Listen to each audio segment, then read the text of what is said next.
Israel और Iran के बीच चल रहे भयंकर तनाव के बीच ईरान ने बड़ा पलटवार किया है। शुक्रवार देर रात ईरान ने इजराइल पर बड़े पैमाने पर बैलिस्टिक मिसाइलों से हमला कर दिया। 100 से ज्यादा मिसाइलें इजराइल के कई शहरों में दागी गईं।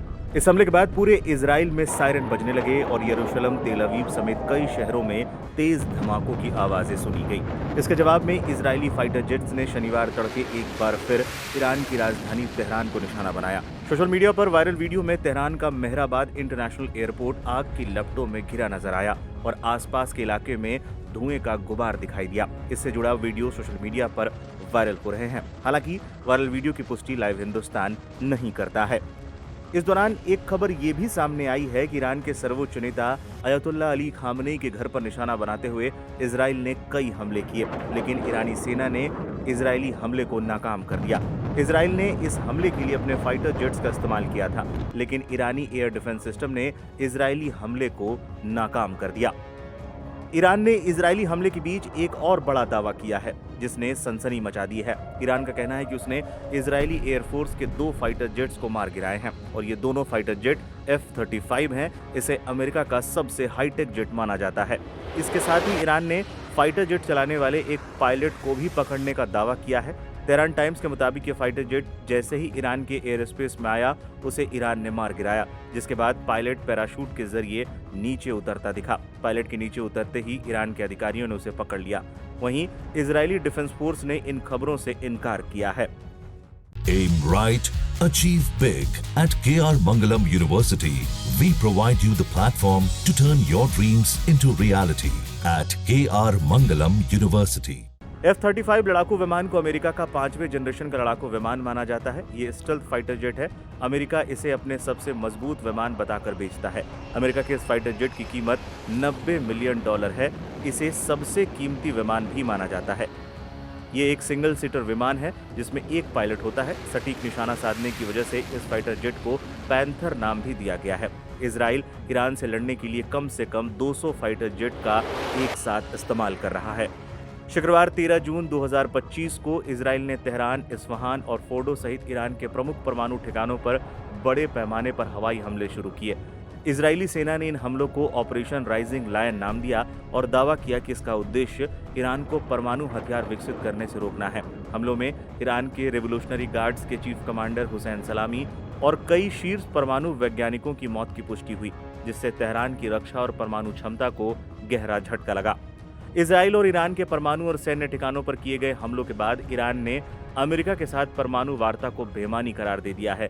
ईरान के विदेश मंत्रालय के प्रवक्ता ने बताया कि इजरायली हमलों को अमेरिका का समर्थन प्राप्त था और इन हमलों ने वार्ता की संभावनाओं को पूरी तरह से खत्म कर दिया है। ये बयान ऐसे समय में आया है जब मध्य पूर्व में तनाव चरम पर है और परमाणु समझौते की कोशिशें गहरे संकट में पड़ गई हैं। ईरानी विदेश मंत्रालय के प्रवक्ता ने शनिवार को कहा कि देश पर इजरायली हमलों के बाद अमेरिका के साथ आगामी परमाणु वार्ता निरर्थक है। सरकारी टेलीविजन ने एक खबर में ये जानकारी दी। विदेश मंत्रालय की प्रवक्ता की टिप्पणियों से दोनों देशों के बीच रविवार को ओमान में होने वाली वार्ता पर संदेह के बादल मंडराने लगे हैं। ईरान का यह बयान सीधे तौर पर अमेरिका के राष्ट्रपति डोनाल्ड ट्रंप को जवाब के तौर पर देखा जा रहा है। हाल ही में ट्रंप ने ईरान से अपील की थी कि वो अपने परमाणु कार्यक्रम को वाशिंगटन के साथ एक समझौता करे और आगाह किया था कि इजराइल के हमले और भी भीषण होते जाएंगे। शुक्रवार को हमलों के बाद अपनी सार्वजनिक टिप्पणी में ट्रंप ने सोशल मीडिया मंच ट्रूथ सोशल पर कहा कि अब भी समय है कि इस नरसंहार को रोका जाए, क्योंकि पहले से योजनाबद्ध आगामी हमले और भी भीषण होंगे।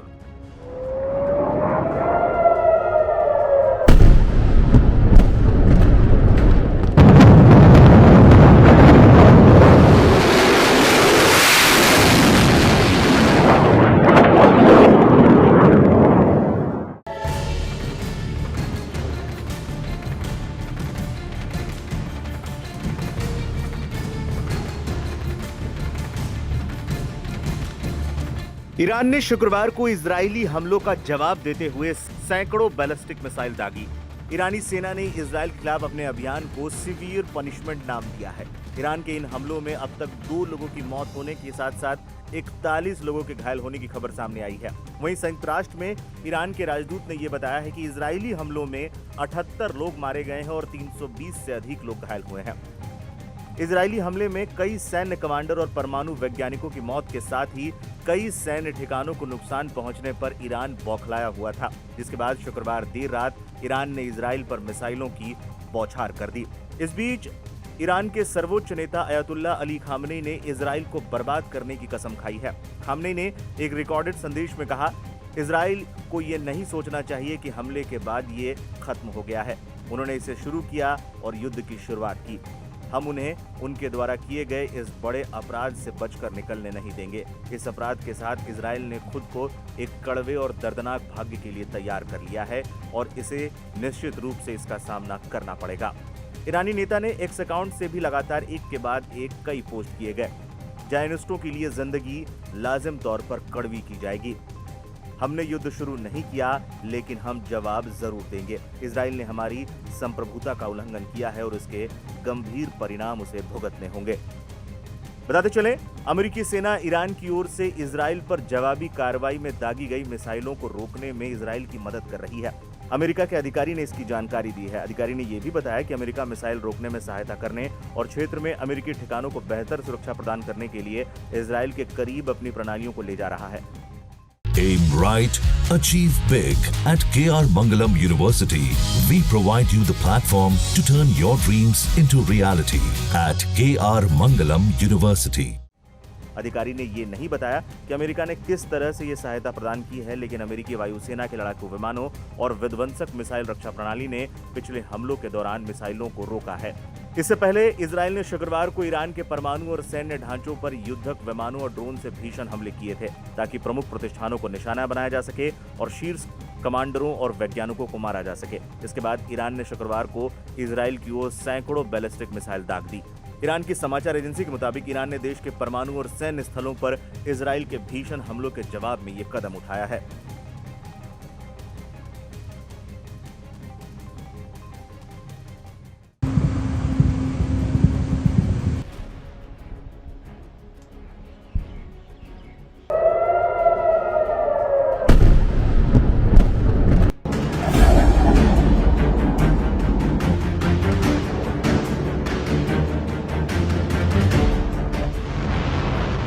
इजराइल ने शुक्रवार को ईरान के परमाणु और सैन्य ठिकानों को निशाना बनाया, जिसके जवाब में ईरान ने देर रात इजराइल पर सैकड़ों बैलिस्टिक मिसाइल से अटैक किया।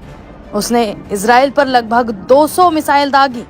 इन मिसाइलों की रडार में इजराइल के रक्षा मंत्री से जुड़े दफ्तर भी थे।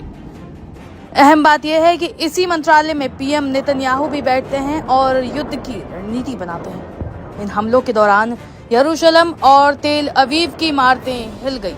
हमले के बाद तेल अवीव क्षेत्र के एक अस्पताल ने कहा कि वो 15 घायल नागरिकों का इलाज कर रहा है। एक अमेरिकी अधिकारी ने नाम न बताने की शर्त पर यह कहा कि क्षेत्र में अमेरिकी एयर डिफेंस सिस्टम ईरानी मिसाइलों को मार गिराने में मदद कर रही है। इजराइल के चल रहे हवाई हमलों और खुफिया अभियान के साथ ही ईरान की जवाबी कार्रवाई ने दोनों देशों के बीच एक व्यापक युद्ध की चिंता को बढ़ा दिया है। वहीं दूसरी तरफ इस क्षेत्र में पहले से तनाव काफी था। अब इस उथल-पुथल ने दोनों देशों को युद्ध की स्थिति के और करीब धकेल दिया है।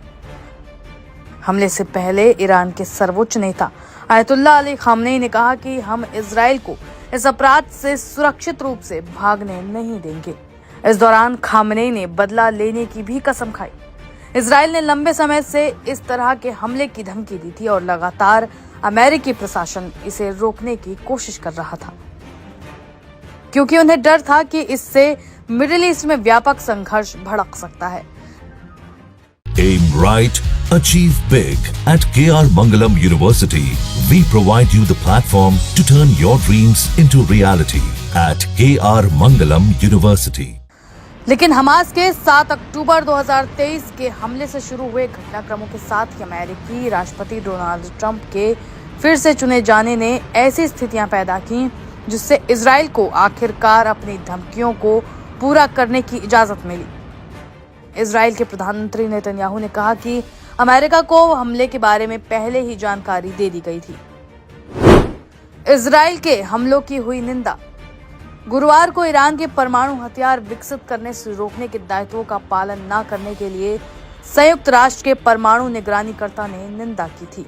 वहीं कई देशों ने इजरायल के हमले की निंदा की, जबकि दुनिया भर के नेताओं ने दोनों पक्षों से तत्काल तनाव को कम करने का आह्वान किया है। इस हमले के बाद ईरान के अनुरोध पर राष्ट्र संयुक्त सुरक्षा परिषद ने शुक्रवार दोपहर को एक आपातकालीन बैठक निर्धारित की। परिषद को लिखे एक पत्र में ईरान के विदेश मंत्री अब्बास अरगची ने अपने अधिकारियों और वैज्ञानिक की हत्या को राज्य आतंकवाद कहा और अपने देश की आत्मरक्षा के अधिकार की पुष्टि की। बता दें कि इजरायल की सेना ने कहा कि लगभग 100 टारगेट्स पर हमले में लगभग 200 विमान शामिल थे। नाम न बताने की शर्त पर बात करने वाले 2 सुरक्षा अधिकारियों के मुताबिक इसकी मोसाद जासूसी एजेंसी ने समय से पहले ईरान के अंदर विस्फोटक ड्रोन और सटीक हथियार तैनात किए और उनका इस्तेमाल तेहरान के पास ईरानी एयर डिफेंस और मिसाइल लॉन्चरों को निशाना बनाने के लिए किया। इजरायल ने जिन प्रमुख स्थलों पर हमला किया उसमें नतांज में ईरान का मुख्य न्यूक्लियर प्लांट भी शामिल था। इजरायल ने कहा कि उसने इस्फहान में एक न्यूक्लियर रिसर्च सेंटर पर भी हमला किया है और कहा कि उसने पश्चिमी ईरान में दर्जनों रडार प्रतिष्ठानों और सतह से हवा में मार करने वाली मिसाइल लॉन्चरों को नष्ट कर दिया है। ईरान ने इस हमले की पुष्टि भी की है। वहीं इजरायल सैन्य प्रवक्ता ब्रिगेडियर जनरल एफी डेफ्रिन ने कहा कि नतांज फैसिलिटी काफी ज्यादा क्षतिग्रस्त हो चुकी है और ऑपरेशन अभी भी शुरुआती चरण में है। हमलों की पहली लहर ने इजरायल को ईरान के आसमान में काफी हद तक आवाजाही की आजादी दे दी थी, जिससे आगे के हमलों का रास्ता साफ हो गया है। एक इजरायली सैन्य अधिकारी के मुताबिक इजरायल 2 हफ्ते तक चलने वाले ऑपरेशन के लिए तैयार है, लेकिन इसके लिए कोई निश्चित समय सीमा नहीं है। बता दें, मारे गए लोगों में ईरान के 3 शीर्ष सैन्य नेता General Mohammad Bagheri, General Hussein Salami और General Amir Ali Hajizadeh शामिल है। ईरान ने तीनों मौतों की पुष्टि की, जो उसके शासक धर्मतंत्र के लिए एक बड़ा झटका है, जो जवाबी कार्रवाई के प्रयासों को जटिल बनाएगा। खामनेई ने कहा कि अन्य शीर्ष सैन्य अधिकारी और वैज्ञानिक भी इस हमले में मारे गए हैं। गौरतलब है कि शुक्रवार को अपनी पहली प्रतिक्रिया में ईरान ने इजरायल पर 150 से ज्यादा ड्रोन दागे। इजरायल ने कहा कि ड्रोन को उसके हवाई क्षेत्र के बाहर रोका गया और अभी ये स्पष्ट नहीं है कि कोई ड्रोन अंदर घुस पाया या नहीं। इजरायल की सेना ने कहा कि उसने रिजर्व सैनिकों को बुलाया और पूरे देश में तैनात कर दिया, क्योंकि वो ईरान और ईरानी प्रॉक्सी समूह से आगे की जवाबी कार्रवाई के लिए तैयार है।